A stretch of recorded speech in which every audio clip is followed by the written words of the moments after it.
You're listening to Forever Fierce with Catherine Grace O'Connell, only on LA Talk Radio. Cheers, Fierce Beauties. It's Catherine Grace O'Connell. I'm your host today of the Forever Fierce show, and we have quite an exciting day ahead. This show is all about fierce reinvention, and particularly fierce reinvention for women at midlife and beyond. This show today is brought to you by our sponsor, Madison Reed, and thank you so much to Madison Reed. And speaking of our sponsor, Madison Reed, yes, we have a fabulous co-host. Madison Reed girl. She's a Madison Reed girl. I want to introduce you to our amazing co-host. We have a double show today. You guys won't want to miss it. Fabulous shows ahead. Carol Parker Walsh of evolvingyourimage.com, and I kind of want to let her take away the quick little thing about our wonderful sponsor, Madison Reed, because this woman, there's always some incredible pre-conversation here, and I learned something that I actually didn't know. So Madison Reed, an amazing hair color company out of San Francisco. You take it, sister. You know, let me say, I have colored my hair before with other products, and I have to say it is by far the best coloring product. And what I love about them is that they understand that for African-American hair, particularly if you have locks, that it takes a lot of color to penetrate and absorb. And so they were kind enough, because they knew that, to send me like 4 boxes, because it takes about that much to absorb in my hair. So the fact that they knew that, and it smelled fabulous, there was no ammonia, it was gentle and soft, and it's just a fabulous product. So if you have not tried Madison Reed, if you're using some other color, you need to kind of switch over. You do. No offense to the other ones, but you need to get Madison Reed in your life. And Carol said her roots are starting to show. So Colleen, Madison Reed, Reed, send some on root retouch. So, and we'll get back to them in the middle of the show. We could honestly go on and on about that company. We have some really exciting things to share.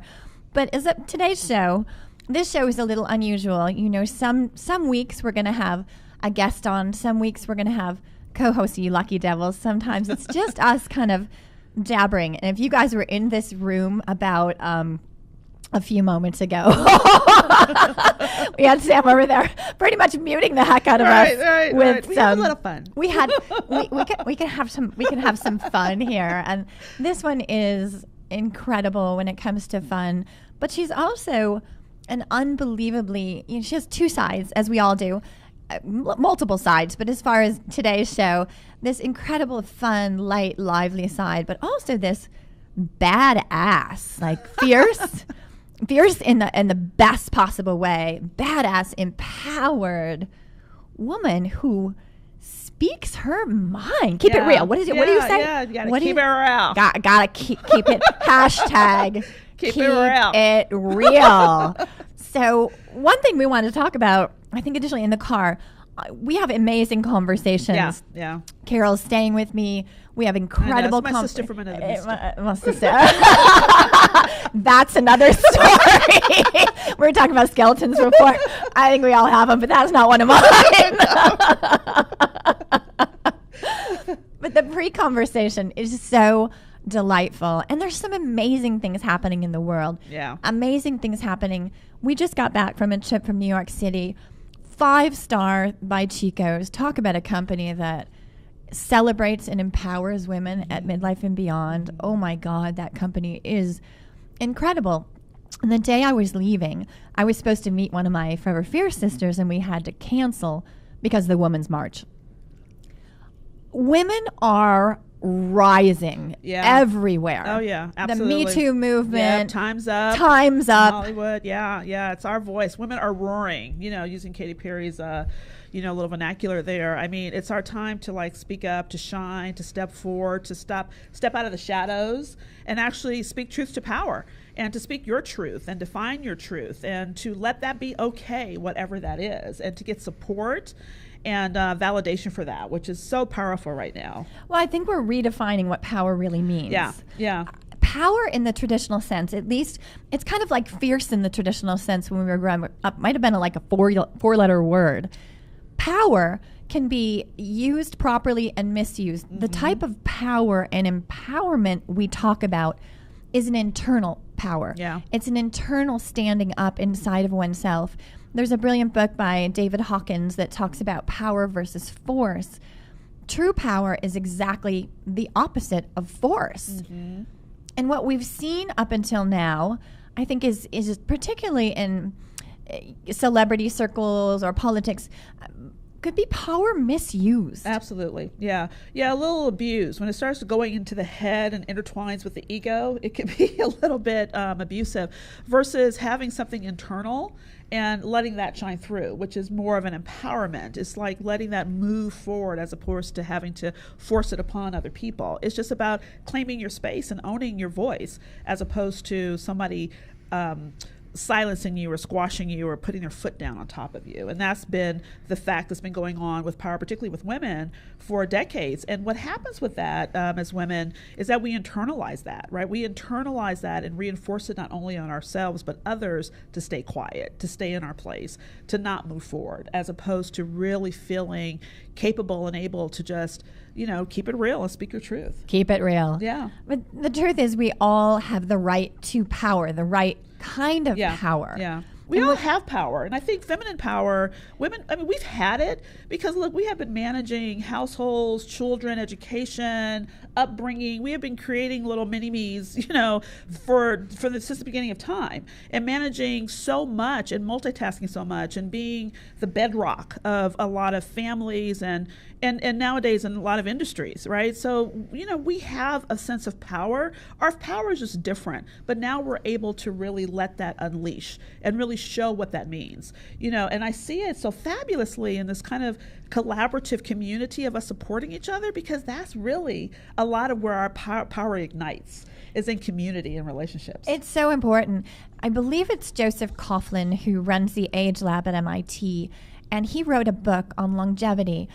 And there was an article that I posted in our Forever Fierce community and Facebook, and the article said the future is female and female over 50. And it was exactly what you said, Carol. I don't quite know why society has, pigeonholed women and mothers and stay-at-home mothers as not relevant, not valid, not having productive skills that we can transition out there and make a living and join corporations. He was talking about we're all CEOs of our own household. Absolutely. And we're the ones who are actually the mothers, the stay-at-home mothers, which I was proudly a stay-at-home mother, but I lost myself. There's always a but in there, I think, with a lot of stay-at-home moms. But the truth is, who's making those decisions, household decisions? We're the therapists, we're the nutritionists, we're the ones shopping, picking out those brands, and we're the ones who our kids call us and say, Mom, what do we do here? What do I buy here? Yeah. So brands, basically, the minute that we're empty nesters and we go out there in the corporate world, there's no place for us and there's no value and relevance. What? Right. Because we've been the CFO, managing the account. It's why commercials advertise during the day, because they know the decision makers are at home making the decisions. Chief of staff. We're Absolutely. chief of staff. Yeah, I know. We are. We're CFO, CEO, COO, and every other O you can think about, in our family. Not that O. And I think the reason why the definition of what power is, that the fact that what we're doing in our homes, even whether you're working and running your home, you're running both places, or you're doing it full time in the home. I think, it's just been envy of the fact that we can do it all. So because I think men don't understand our power, they've disclaimed and discredited our power. And that's what has permeated in our society for so long, but, no more. It's so interesting. I was just coming back from New York, and I was sitting next to the most interesting young man. He had just gotten married the week before. He was working for a corporation that didn't give him time off for a honeymoon. I was fascinated. He was, I think, early 30s. He was Indian. And I happened to pull up a movie on there. I think Victoria and Abdul or something like that, that really showed a different part of the Indian culture. And this young man was fascinating. We were both fascinated by each other and bouncing off each other. And given that he'd just gotten married and he's from the Indian culture as his wife, and he was telling me about the Indian culture and how his mother was his father, the children were raised within a society that really didn't look at women this way, put her up on a pedestal and was like, oh my God, my mom, she is it. She made all the decisions. We deferred to her. Of course, within the household, outside, publicly, they, culturally, they weren't taught to do that. But it was such a powerful role model, and it changed his life. Mm-hmm. And everyone would say to him, your wife is so lucky to have a man like you. And he's like, wait a minute. you guys don't get it. I'm the lucky one. Oh, yeah. And yeah. it was really interesting to hear his perspective and to see that role modeling. We have power. We have power to change this culture, right? Absolutely. And even, whether you follow or you're religious or not, or spiritual or not, or whatever your following is, but even if you think about this whole verse in the Bible, Proverbs 31, they talk about, which is the virtuous woman. But if you read about her, she is a badass woman. I mean, she is a woman they talk about. She rises, she takes care of her family. She does a little commerce. She has a small business. She's, going down there doing all kind of things, collecting money and getting things, bringing it back. She's making things, she's developing things, and that it says there that her husband is respected at the city gates because of her. So, I mean, women have been phenomenal role models, taking care of so much since the beginning of time. And it's finally our opportunity to really recognize the power that we have, the intelligence, the ability, the stamina, the intelligence, the wisdom that we have in just understanding how to navigate everyday life and helping to navigate a family through that same process. And you know what's amazing? I know you and I are both Oprah fans. Oprah, Yes. The white Oprah, the black Oprah, the Oreo Oprah. Together we find Oprah. We're after you. We really know. I mean, we are just like, oh my God. I grew up in Chicago, on AM Chicago, watching her wheel that card and being so real. What I love is she's real. And we were talking on the way here about the Golden Globes, about her speech. Mm-hmm. It's not a political speech, guys. It's an incredibly important speech. What I got out of that, the seed. We have to think of the seeds we are implanting at all times in our children, in everything. Our language, what we use, being role models. You take it, sister, because I know that speech made an enormous impression on you. Yeah, it really did. I mean, there was so many things that happened at the Golden Globes that made an impression. But the fact that she was saying that she was the first African American to get that honor, and that how she sat in her on her linoleum floor. The description was amazing. Yeah, it was amazing. Watching Sidney Poitier win that award and getting vision for herself, and that she knew by standing there, she was giving vision to other people behind us. And I think that's what's so empowering for women at our age, is that we are setting the stage and example. We're no longer going to be placed on the shelf and said, okay, you've had a good run, now it's our turn, but actually being able to be models to let the kids behind us know that you're only beginning. I mean, we're only in chapter 2, and we still have, the book is not nearly finished, right? And so she gave us that glimpse of that, which was amazing. We're actually writing the book right now, and I want to get back to the Golden Globes, but what you said, the Forever Fierce community, the Fierce 50, just a year ago, we have actually a campaign launching 1 year from the anniversary of the Fierce 50, where all this stuff came from, and this woman here who didn't have a voice for 54 years. Look out, guys, when you hold somebody down. Because we have actually roaring. We rise. You can't. It's all energy, and there's suppression and repression. That stuff comes up, and it comes out in a very powerful way. But the truth is, we don't have to wait, 5 years, 10 years, 20 years, in my case, 30 years. We can speak up now, and not just we must.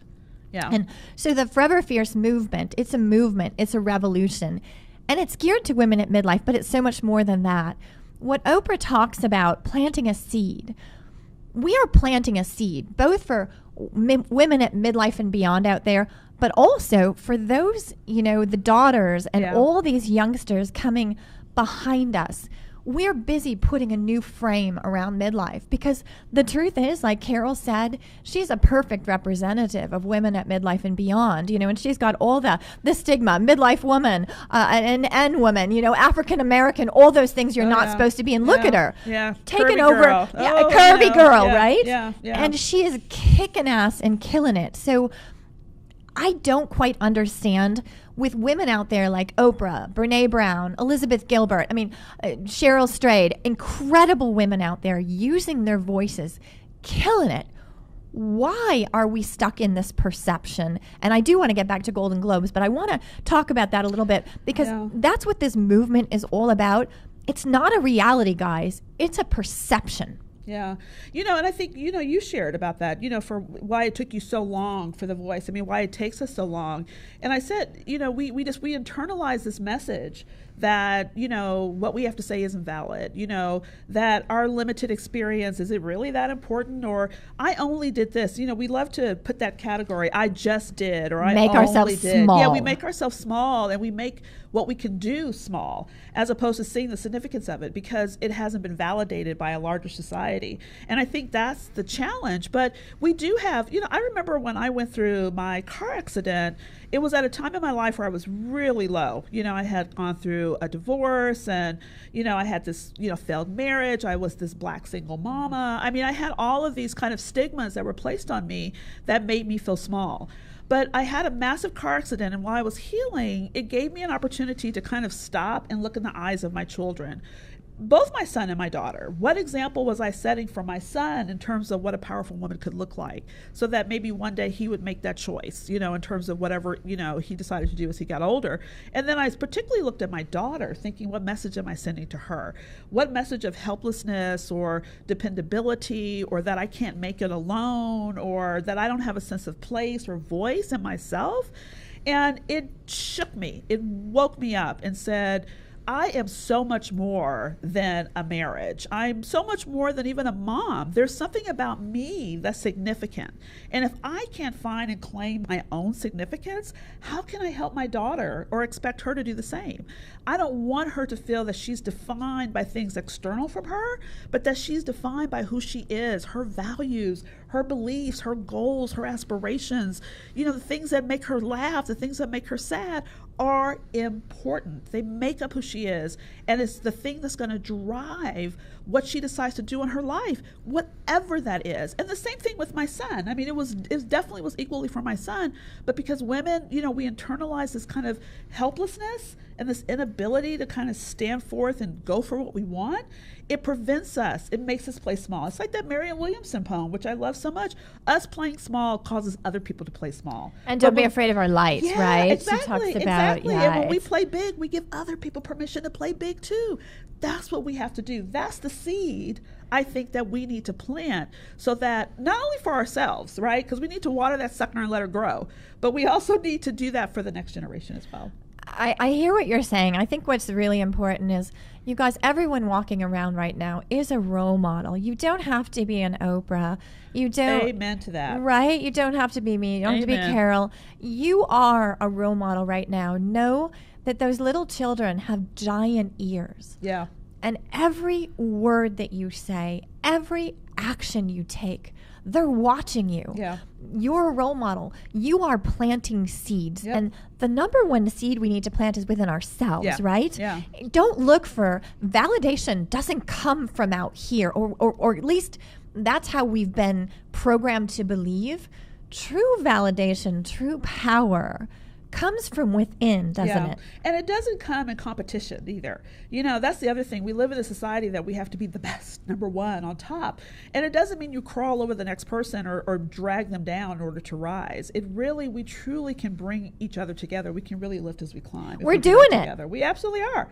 Forever Fierce, we're doing it. Yeah. Me Too, we're doing it. Like you said, the Golden Globes, and I want to get back to that, and I want to get back to what we talked about too, about the pendulum. So the Golden Globes, obviously, were some amazing moments there. Women, parading in black to stand up for solidarity with women, and solidarity with women not being believed and being used for the wrong purposes, or power and influence used in the wrong ways. Yeah. And I think we talked about James Franco, and we talked about, the upcoming Oscars, and we talked about the pendulum potentially swinging too far. And I always say, I'm not a feminist, and that doesn't mean I'm against anything. I'm a humanist. I see people for who they are, be it a man or a woman. We have male co-hosts on here that are brilliant hearts. I care about who you are as a human being. To me, you're just dressed as a suit, be it man, woman, black, white, big, small, fat, thin. Yeah. It's, to me, I care about your heart. Absolutely. And what we're trying to role model in the Forever Fierce community is taking the emphasis off of things that don't matter, like followings, or how many likes you have on a photo, all these silly things that can be faked, And what I like to say is what can't be faked is a beautiful heart. Yeah. So back to the Golden Globes and Yeah, the pendulum integrity. swinging and James Franco and what's going on. I do believe we have to be somewhat careful. And as a Me Too myself that was silenced and not believed, and for so many reasons, I think it's really important that we have balance in this. And Yeah. his response to, you start, because obviously some people out there may not even know what I'm talking about James Franco and what happened.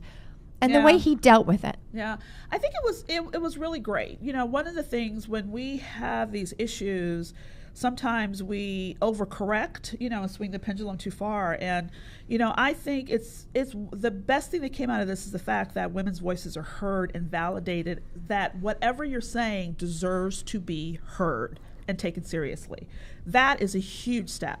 But in the same vein, you know, my fear is that, you know, because if anyone says anything, you know, immediately the other person is like, okay, they're guilty and the hammer is down. Well, you were an attorney, so you know that too well. And so I struggle with that because even if you look at the history of that, you know, I was bringing up that, you know, way back before the Civil Rights Movement, if you were an African American accused of something, you were tried and hung, if and literally lynched. Or put into prison. And even there's been so many prison sentences that have been overturned with DNA evidence or people who were falsely accused, and on and on and on. So we have cases in our society where false accusations can have some really, really damning effects on people's lives. And we were talking about James Franco and his response, saying that, you know, what happened to him, or the accusation from his perspective isn't true, but the way he handled it by saying, but I'm not going to discredit the what happened with this particular person. Her experience, her view of what happened is just as valid as what I'm saying. So it's not my job to bash her, but just to speak my truth as she is hers, and I want her to have the platform for that. And I think that was such an amazing way to have both voices heard and to be honored without it being, that's not true, or no, he's lying, or that type of thing, the way some others have handled that situation. So he's been applauded for that, and I think it should be applauded that, you know, because a false accusation could horribly damage you. And like I said, back in the Civil Rights Movement, I remember, you know, Emmett Till, if no one's heard of him, he was a young boy who was 13 visiting family in Mississippi, and he was accused of whistling to a white woman. It was proved later she was not telling the truth, but he was snatched and murdered because of an accusation. Now that's an extreme I'm giving, but accusations could be damning and could ruin someone's life. So we have to be careful while we're giving voice to truth and to power that we also not damage or destroy someone without really digging deep into the facts. And yes, this is my lawyer coming up of really wanting the truth to be out, you know, and not just stopping at the place of accusation, but really getting down to what's really true and what are the solutions to that. What are the resolutions that we can bring to that so that we can continue this healing and bringing our voices out? We can't heal if we are so entrenched in being right. Yeah. I think that's what's really important. Yeah. We need to have balance. And I know within our Forever Fierce community, guys, we have a wonderful community on Facebook. It started organically, grassroots, all about women empowering women. And yes, it started with fashion bloggers. It is not about fashion. It is not about style. It's about your inner style. It's about your inner world. It's about allowing women a safe place, particularly women at midlife and beyond, although we have all ages. We have men in there too. It's a safe place to really to voice. And so we had a situation, I don't know if you saw it, but within our own community, within the last week, there was a woman in our community. Her name is Catherine Lartig, and I believe her blog is atypical60.com. She posted in there, and she had posted, and I try to stay away from politics in the big realm, but all she did was post a link to her blog post as someone who was very offended by Trump's shithole commentary because she came from a shithole country. And so her blog post was all about that. Her blog post was a political post. Great. That's what blogs are for. Go for it. Express yourself. That's why we have a blog. Yeah. But within our community, all she did was post a link and expressed how angry she was, period. I personally, as the leader of the community, was completely supportive of her, expressing her feelings, allowing people, like people would comment, oh, do we really have to go there? Politics. She's like, go ahead and go right by, which is the perfect, answer to that. She was really trying to stay high level and not get into the dirt. But in any community, we're going to have mudslingers. And it became a hornet's nest of negativity and mudslinging and women attacking women, which is exactly what this community stands against, women attacking women. So inevitably, after about 3-4 hours, I was freaking exhausted trying to up-level the post and get people to understand what you said. We need to, as midlife women and beyond, be role models. Yeah. And our community is about shifting the perception of women at midlife and beyond. How do you shift a perception if you're not willing to actually shift your own? If you are so dug in on being right and slinging mud, and you can't step back and go, she has a valid point. She has something valuable to say and to add to this conversation. And I may not agree with her, but I am going to disagree from a space of respect and dignity. And eventually, I called Catherine personally, and I told her I was taking the post down. I told her it was not to censor her. It was not to take away her voice. It literally became a swarm of such negativity, and we had to remove those women and remove the post. And then I was planning to put it back up, but I had to sit with it for a bit to figure out how to do this and also express, as the leader of the community and with a team behind me, we were all on the same page. It wasn't the post. It wasn't meant to censor her. It was meant to send a message. This isn't okay, guys. We're better than this. And we need to be able to express ourselves in a way that feels safe. So I put it back up with an apology and saying, guys, as the leader, I have to admit success and I have to admit failure. This was a failure. This was not about Catherine, because she wrote her own blog post kind of trashing our community, which she has a right to. Absolutely, she has a right to. But I called her personally so she could express that to me, and she chose not to, and that's okay too. But I had to have my own mea culpa and go, this wasn't meant to hurt her or take her voice away. So I put her voice back up, and we were able then to have, once we took these women out and up-leveled the conversation and allowed multiple perspectives to be shared. And before we get into your response on that, I want to go back quickly to our sponsor. It's kind of midway through the show, and it's usually when we give a big hug out to our sponsor, Madison Reed, the most brilliant hair color company. And I really wanted to come. It was, speaking of women and empowering women, a badass, Amy Arrett, who Carol and I are actually headed up there. Woo! And in mid-February, live in the offices of Madison Reed. There is love all over the walls there. And they don't just put it out there, they live it. Yes. And I really want you to talk about, and we'll keep this brief, guys, but the truth is, we have a fabulous campaign coming next week with Madison Reed. Yeah. This one, we're both in it, yeah, which is representative of this company and their inclusiveness, yes, and their message. I think I wrote this down about it, their blog is about hair color, confidence, and feeling beautiful. So stay tuned next month, guys. Carol and I are going to be up there. Yeah. And I want you to just give a quick, because I just can't tell you enough about this company. It's so much more than a company. Yeah, yeah. They really love women. I mean, the fact that she started the company and named it after her daughter, I think is just, it shows you the power. See, we are women of influence. Back to the seed. Yes, I know. I mean, really, and so starting it with her daughter, that's just a legacy, a lineage of this conversation of what we can do to bring people along. So, I mean, I love that. I love their responsiveness and I love the fact that they have love there.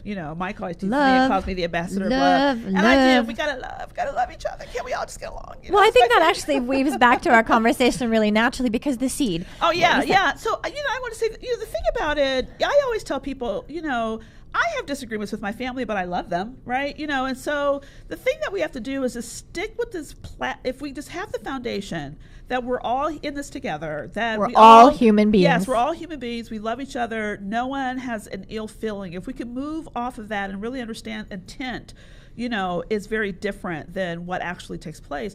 But it always comes from a place of learning as opposed to a place of knowing, right? And that opens you up to the possibility of taking in perspectives that you may not have thought about. Now, you may not ultimately agree with them, but it doesn't mean that's a bad thing, or it doesn't mean the person who's bringing that up has said something or done something horrible. But if we come from a position of learning and not a position of knowing, it'll open us to be able to have these great conversations and create a community that people can model from, that they can actually learn from, that we can have the difficult conversations, but we can do it in a way that's respectful and still with love at the foundation.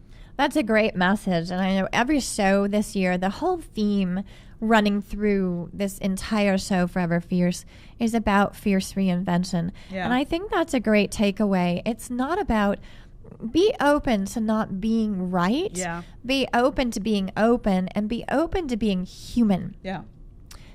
And that really is the message. And male, female, black, white, big, small, fat, thin, we're all human beings. And I really do believe we all want the same thing on the inside. We absolutely do. And our perspectives are always based. You have no idea what baggage I'm bringing to the table, right? You want to tell us? You want to unpack it? Right. I may have a couple of... Keep it real, sister. Keep it real. 27-inch bags I'm bringing into that conversation that you have no idea that's there. So my perception is just based on my experience. And so because I have the opportunity now to engage with you and all your baggage and experience to maybe unpack some of mine so that I can have a different way of thinking about something, as opposed to just clinching to my baggage that I don't really need to carry anymore. And so the fact that we can engage with each other, it really helps to kind of unpack that and allow us to really grow and truly be empowered and to truly give this diversity of thought and perspective that helps our children and those who come behind us to have the same type of attitude. Well, we can never truly shift perception if we're not open ourselves to our own shift. And I think what you're really saying is be careful about broad brushing, be it, men, sexual abuse, Me Too.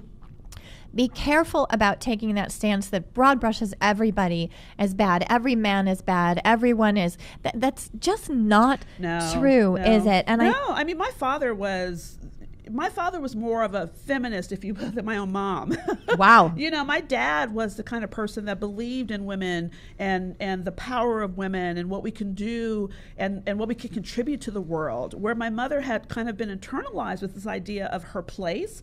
My father helped to kind of indoctrinate his daughters into the world is your place, that there's no place you can go. So I definitely want to pick up on that we have to not choose. We live in a binary society where it has to be one or the other. And I think a lot of times we feel comfort when we can make a choice, when we can say you're this or that, then that lets us be comfortable. But to sit in the uncomfortability that there's a multiplicity of self, that we walk along the intersection of being a black woman, mother, wife, business owner, I walk at the intersection of so many places. So my perspective shifts maybe on where, on the environment that I'm in at the current time. So we have to be open to this multiplicity and not figure that things are just one or the other. And so men as well as women, this humanistic perspective, humanistic that we're is really all important. In this together, and that it's just a matter of where you stand on issues of value and integrity and your ideas around certain things, not the package that it comes in. And that's what we have to really embrace, I think, more as a people. Well, the truth is the power to change isn't out there somewhere. The power to change doesn't have to come with some big movement.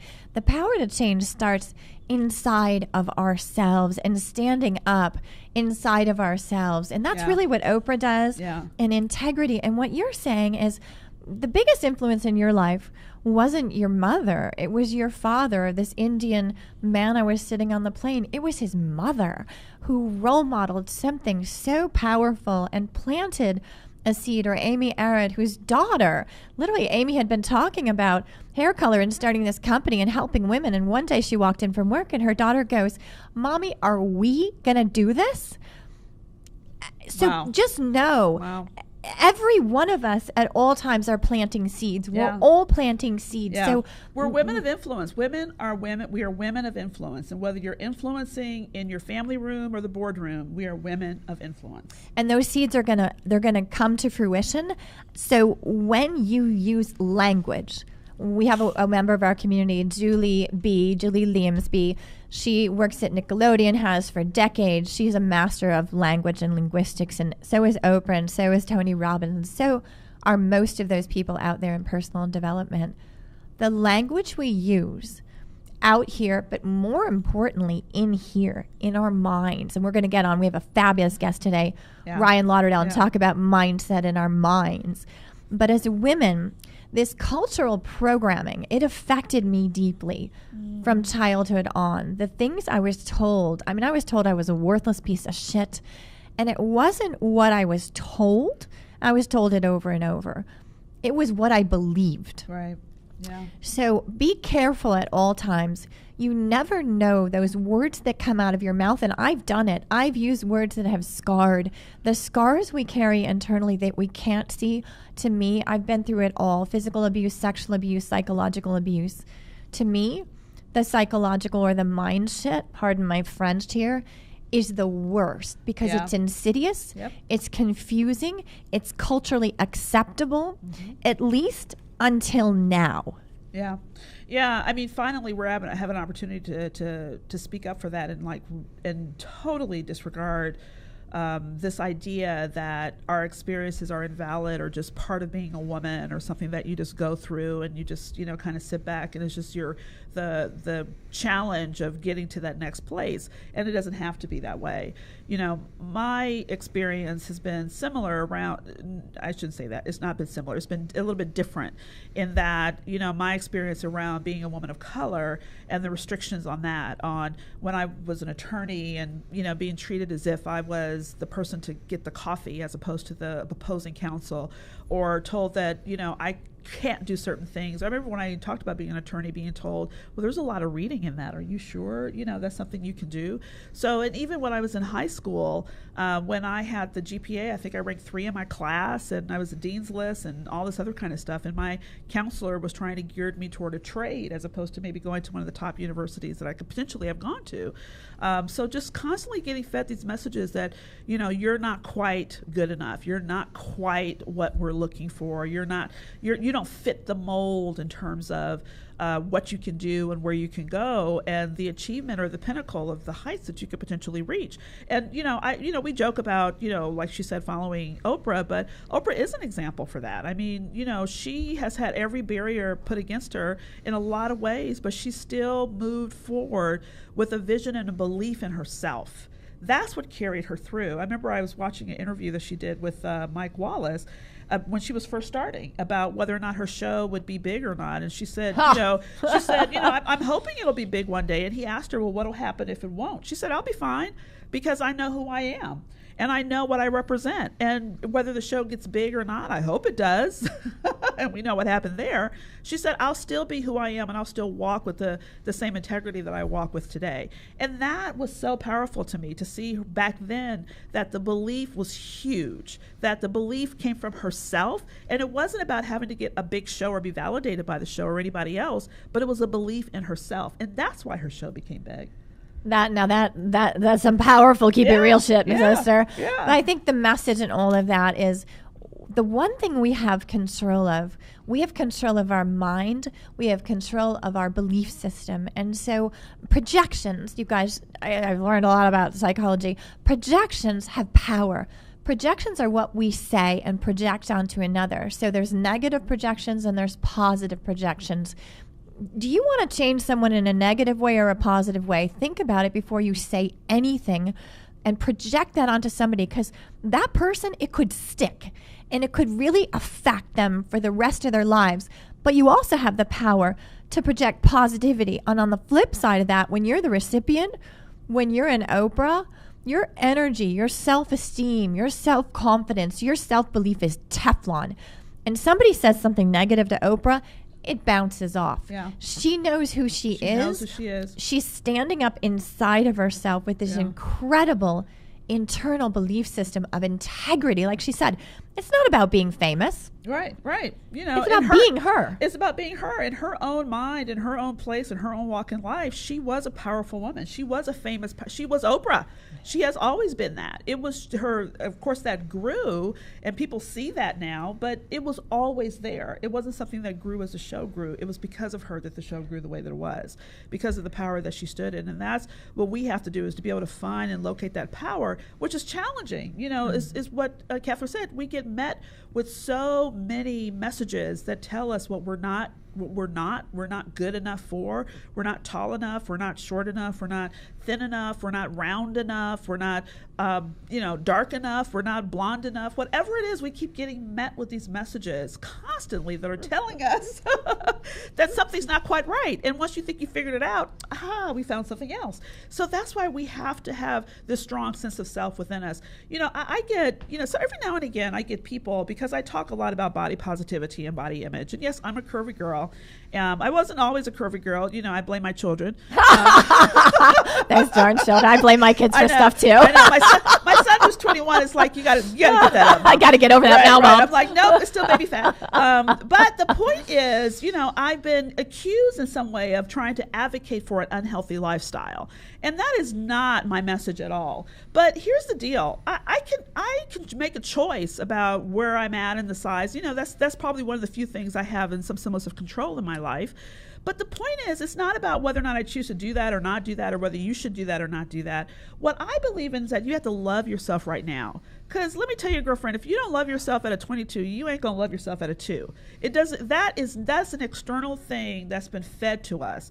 But what is true, because if you look at the history of women, body shapes and what's lauded as the perfect shape and not has changed as well. So if you try to keep up with that, you'll have an eating disorder or something of that nature. So, but what I believe in is that you have to find peace with you. You have to figure out those things about you, physically and mentally and spiritually, that make you fall back in love with you.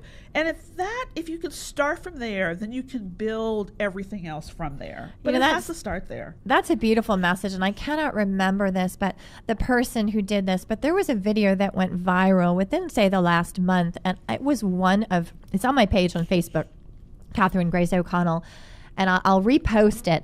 It was a young woman with wisdom that was so profound, because she's a blogger, and we can get into the bloggers and all this hate going on around bloggers right now, which blog is just a voice. That's all it is. Don't put a label on us, guys. Yeah. So, but the truth is, she's this beautiful young woman who was so wise beyond her years, and someone had written to her hate mail about how she looked and that she had gray hair, and why didn't she do this? Her nose was crooked, and her jaw was this.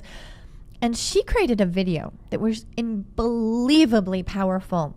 And she basically responded, and not from hate, but from wisdom and life experience. And she talked about, I believe, I might have this wrong, but I believe she had been born with a deformity in her face and in her jaw. And she has an illness where she is not supposed to live past like 60 or so. And what she learned from that was, I guess she had a plastic surgery to correct it. And after the surgery, she felt the same about herself. All these people made fun of her as a kid, mocking her and making fun of her looks and her jaw. And she talked funny and she looked funny. So she went through this major series of surgeries. And after the surgeries, she realized she was still the same person on the inside, even though her outsides had changed. Yeah. And then she put herself out there as a blogger. In the blogging world, trust me, guys, there's so much crap that gets projected onto us, and we'll get into that a little bit. But this young woman, she did this video. It went viral. I think last I looked at it, it was like almost 4 million views. And she was like an unknown until this. Wow. But the wisdom, she stood up so proudly and said, this gray hair, you know what? I may not live past 60, and I am loving the fact that I have gray hair, the fact that I have wrinkles, the fact that I am aging, because you know what? I may not live past this point, and I have an illness that could take my life. So I don't have time to get into the shit that you guys are. And she said it very diplomatically, not using forward. She was lovely and gracious. She basically didn't make it about getting into some back and forth and naming and shaming and blaming. She spoke from a place of life experience and wisdom, which is the beauty of midlife.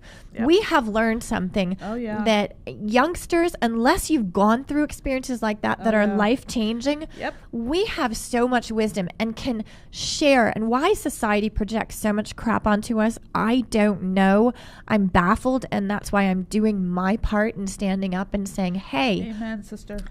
I beat myself up for my entire life when I was supposedly 20 and hot or whatever. I thought it was the ugliest thing in the world because that's what I was told. Yeah. And it wasn't the truth, but it's what I believed. And I operated from that mindset.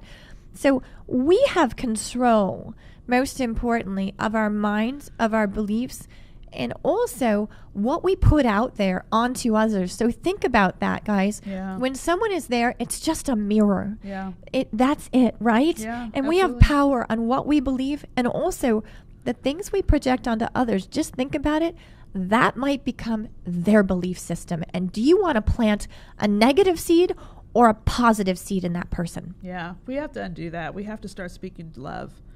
You know, here's the ambassador of love. I know, but we have to speak with love. I mean, there's no reason to speak with such hostility. And I think what's happened in the social media and the technology, because we're so distant, because we're separated by our phone or a camera or whatever the case is, because we're not engaging with each other face to face and eye to eye anymore, that we feel empowered to dispute this ugliness.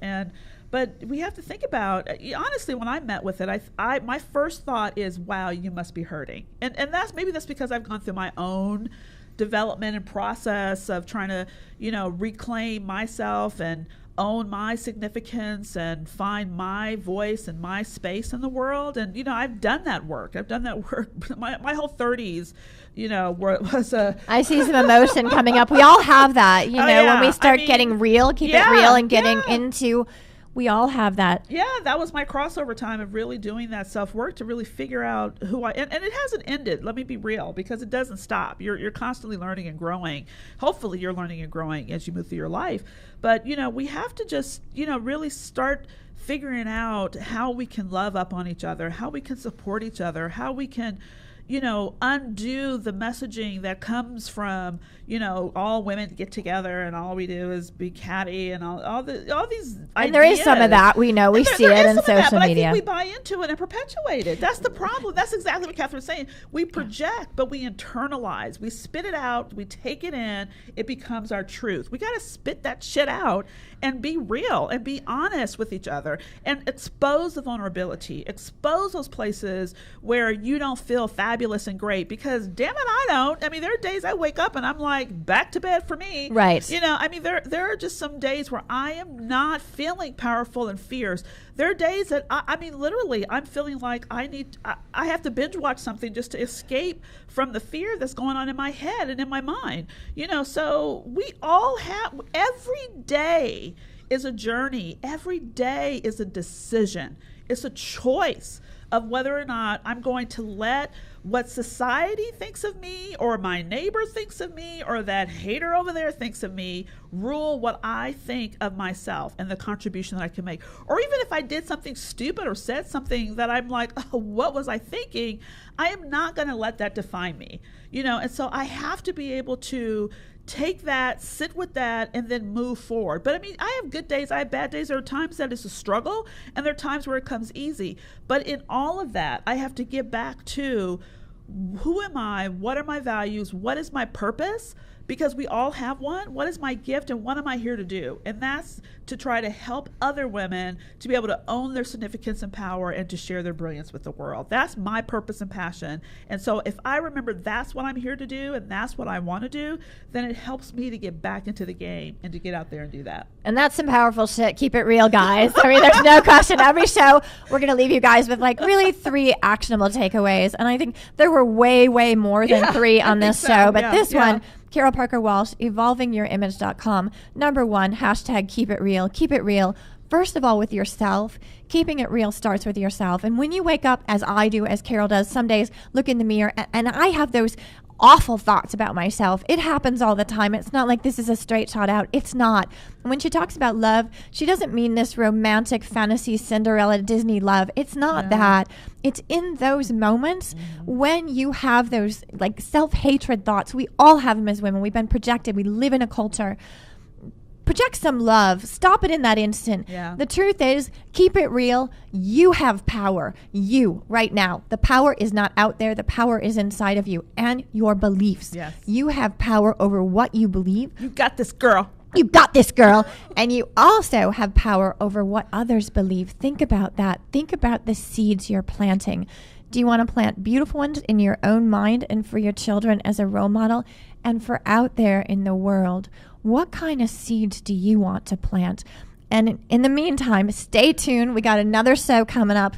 Ryan Lauderdale, RyanPennFitness.com. Yeah. Talk about a beautiful soul, literally, and, figuratively. A beautiful soul, a beautiful human being. Ryan is going to let us know his own models. It's Develop, Evolve, Thrive, Master Trainer, Nike Fitness, but more importantly, an incredible role model in so many ways. So guys, keep it real, stay fierce. Cheers, beauties, and we will see you on the next show at 1 p.m. Pacific, 4 p.m. Eastern. Bye.